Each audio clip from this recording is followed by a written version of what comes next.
कहिए कहा कि फील्ड मार्शल आसिम मुनीर और वज़ीर आज़म शहबाज शरीफ की जानिब से जो आयतुल्लाह मुश्तबा खामनाई को भेजे गए खुसूसी ख़त और पैगाम की टाइमिंग बड़ी इंपॉर्टेंट है। इस ख़त का बुनियादी महवर क्या हो सकता है और क्या पाकिस्तान वाशिंगटन और तेहरान के दरमियान गारंटर बनने जा रहा है?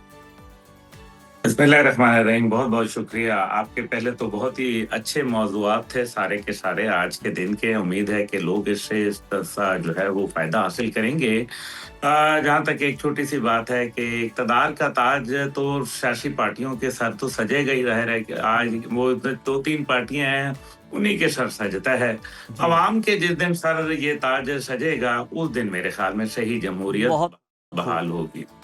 हाँ, वाक़ई ये है कि मौसमी जितने भी फल हैं, सब्ज़ियाँ हैं, इनका कसरत से इस्तेमाल करते रहना चाहिए और यही हमारे जो इलाकाई ड्रिंक्स थे, लस्सी थी और सत्तू थे, ये चीज़ें हमारे लिए बेहतरीन होती हैं, बजाय इसके कि हम जो फ़िज़ी ड्रिंक्स पीते हैं, वो हमारे लिए उनकी तासीर ठंडी नहीं होती। ये तो यहाँ का मौज़ू है। बिल्कुल जहाँ सही। तक आपने ईरान और पाकिस्तान और गारंटर की बात की, देखिए पाकिस्तान की पोज़ीशन गारंटर बनने की नहीं है, मीडिएटर बनने की है और सीज़ फायर करवाने वाले की है। अल्हम्दुलिल्लाह हम अपने मकासद में अभी तक कामयाब हो चुके हैं, यानी कि 2 ममालिक को आपस में बिठाना, जो कि 47 साल से दूरियां इख्तियार किए हुए थे, सिफारती ताल्लुकात मुनक़ते थे।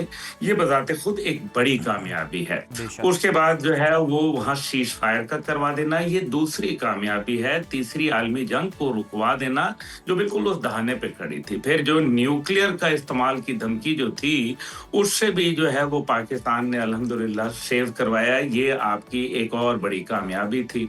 फिर जो सीज़ फायर के बाद हुर्मुज़ को खुलवाया हमारे फील्ड मार्शल साहब ने, ये एक उससे भी बड़ी कामयाबी थी। हाउएवर, अब की सिचुएशन ये है कि लगता ये है कि डोनाल्ड ट्रंप सारी चीज़ों को ज़रा तूल देना चाहते हैं।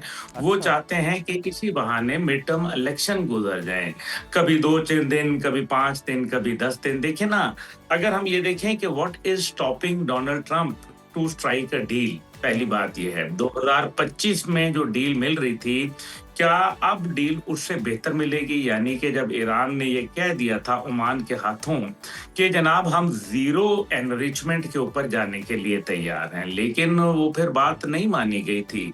तो क्या जेसीपीओए यानी कि joint comprehensive plan of action जो था, उसके जो 2015 में ओबामा के दौरे हुकूमत में बना था, क्या उससे बेहतर डील लेने जा रहे हैं? तो वो भी जी। नज़र नहीं आ रहा।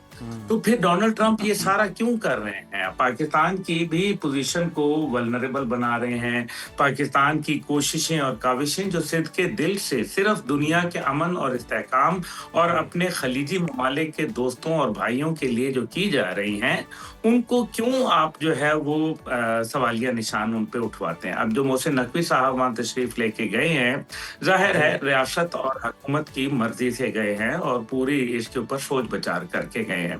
लेकिन इसके अंदर एक इश्यू ये है कि ईरान ये बात कभी नहीं मानेगा। मेरी अभी 5 दिन पहले रज़ा अमीरी मुक़द्दम जो सफ़ीर हैं पाकिस्तान में, जी। उनसे बिल्कुल 1-2 घंटे की नशिस्त हुई थी और सही। उसमें बॉटम लाइन ये थी कि वो उन्होंने कहा हम हरगिज़ अमेरिका के सामने नहीं झुकेंगे क्योंकि हमने अल्लाह को सजदा कर लिया हुआ है।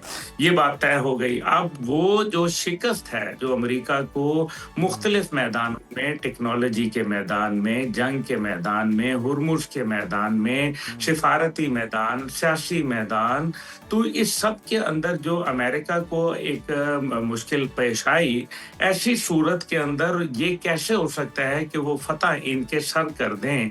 फ़तह याब तो मैं ये कहूँगा कि ईरान भी उस तरह से नहीं हुआ, अमेरिका भी नहीं हुआ। बात फ़तह और जीत की नहीं है, बात है इंसानियत की।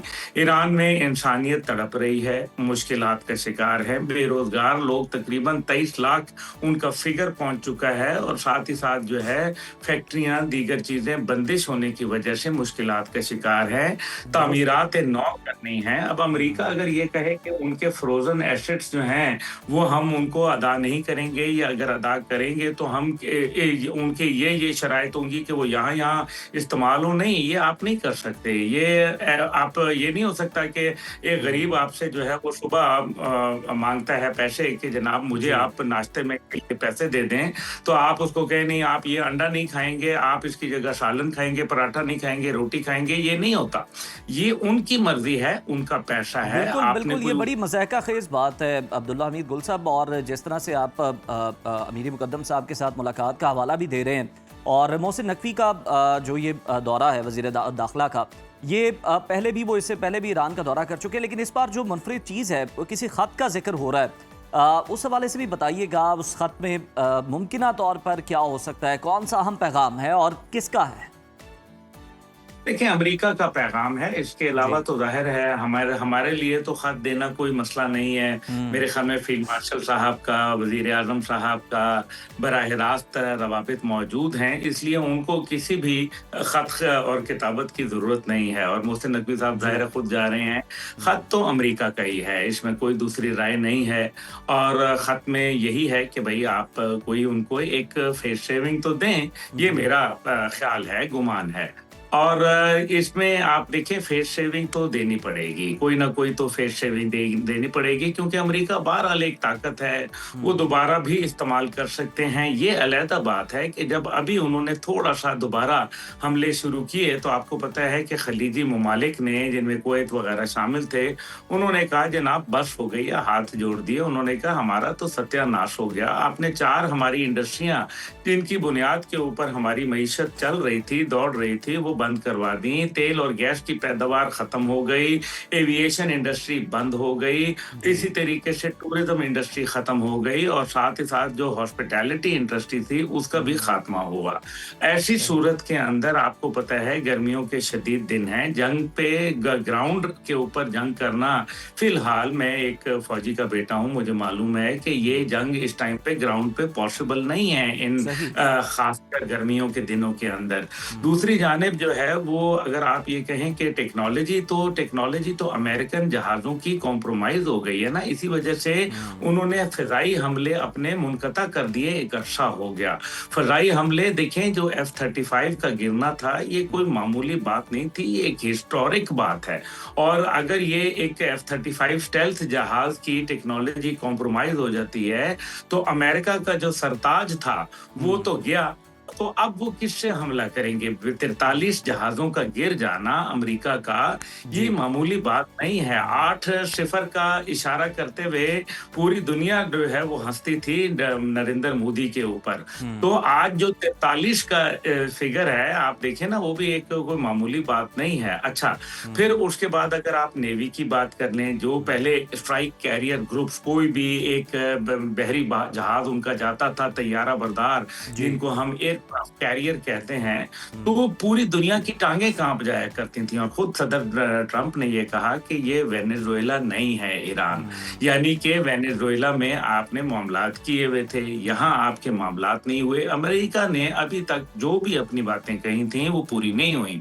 جو ان کے اہداف تھے ان میں سے ایک بھی حاصل نہیں ہو سکا. بالکل اہداف حاصل نہیں ہوئے. اور جن بمبار طیاروں کا آپ ذکر کر رہے ہیں، محسن نقوی صاحب کا میں محسن نقوی صاحب کا دیکھیں، گارنٹر پاکستان اس لیے نہیں ہو سکتا کیونکہ ایک طرف ایران ہے، اور اگر کوئی وہاں سے دیکھیں نا غلط بات ہوتی ہے تو پھر امریکہ کے حوالے سے کسی بھی اڈے پہ حملہ ہوتا ہے تو عبداللہ پاکستان صاحب تو بالکل یہ آپ کی بات اپنی جگہ بجا ہے کہ پاکستان صرف میڈیٹر کا رول پلے کر رہا ہے، گارنٹر نہیں بننا چاہتا اور نہ بن سکتا ہے. دوسری بات یہ کہ جس طرح سے ہم بات کر رہے تھے کہ بمبار طیاروں کی بات ہو رہی تھی کہ وہ اڑتے تھے تو جناب واقعی دنیا جو ہے وہ فکر مند ہو جاتی تھی. اب امریکہ کے جو F-35 طیارے گرے ہیں، دیکھیں زمینی طور پر تو ایران میں گھسنا امریکہ کے لیے ممکن ہی نہیں ہے، اور فضائی نقصان جو ہے جس طرح سے اٹھایا امریکہ نے، اس کے باوجود ڈونلڈ ٹرمپ صاحب جو دعوے کر رہے ہیں کہ ایران کا جو یورینیم ہے اس کو ہم تلف کر دیں گے، تو وہ پھر کس طرح سے یہ دعوے جو ہیں وہ کیے جا رہے ہیں، وہ کس طرح سے اس کو عمل درآمد کر سکتے ہیں اس پر، اور کس طرح تلف کر سکتے ہیں یورینیم کو؟ देखिए हमें हमारे नाज़रीन को ये बात समझना पड़ेगी कि डोनाल्ड ट्रंप साहब ने इसराइल के साथ मिलके 2025 पे हमला किया, फरदौ के ऊपर, नेतन्स के ऊपर जी। और दीगर जगह के ऊपर। हम्म। उसके अंदर हासिल क्या किया? उन्होंने कहा कि हमने तमाम इनका न्यूक्लियर ख़त्म कर दिया। ये 8 महीने में दोबारा न्यूक्लियर आ गया। ये इसका मतलब ये है कि न्यूक्लियर उनका मकसद ही नहीं है।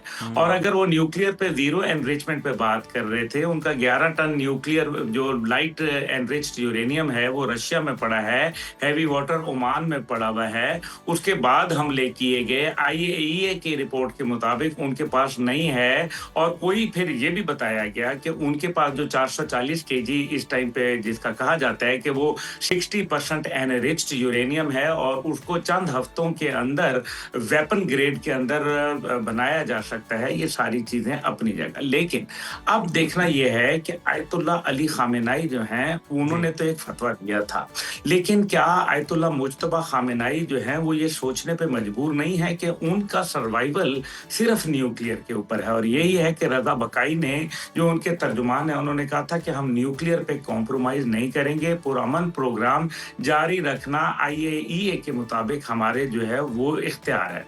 अब जो न्यूक्लियर वेस्ट की बात की जा रही है या न्यूक्लियर डस्ट की बात कर दी जा रही है कि टेक्नोलॉजी के जरिए हम हासिल कर लेंगे, तो भाई मेरे ये मुझे बताएं कि मई 2025 से लेके आज जो है वो जून 2026 हो चुका है, ये टेक्नोलॉजी क्यों नहीं इस्तेमाल हुई? ये बताइए कि ये 40 रोजा जंग जो थी इसके अंदर अमेरिका की ये टेक्नोलॉजी जो है वो किधर चली गई थी? क्या शक्कर कोला पीने चली गई थी? और इसी तरीके से ये टेक्नोलॉजी जो है ये अब क्यों नहीं इस्तेमाल की जा रही? ये बातें हैं कहने सर की। लास्टली असल इस पर में भी कमेंट आपका चाहेंगे, ये बता दीजिएगा कि हम देखते हैं कि इसराइल का बड़ा हदफ लबनान है। लबनानी आर्मी चीफ जो है वो फील्ड मार्शल आसिम मुनीर की दावत पर पाकिस्तान आ रहे हैं। इस दौरे से मुतालिक आपकी रीडिंग्स क्या हैं? आने वाले दिनों में लबनानी फौज इसराइल के खिलाफ क्या कोई बड़ी जंग शुरू करती दिखाई दे रही?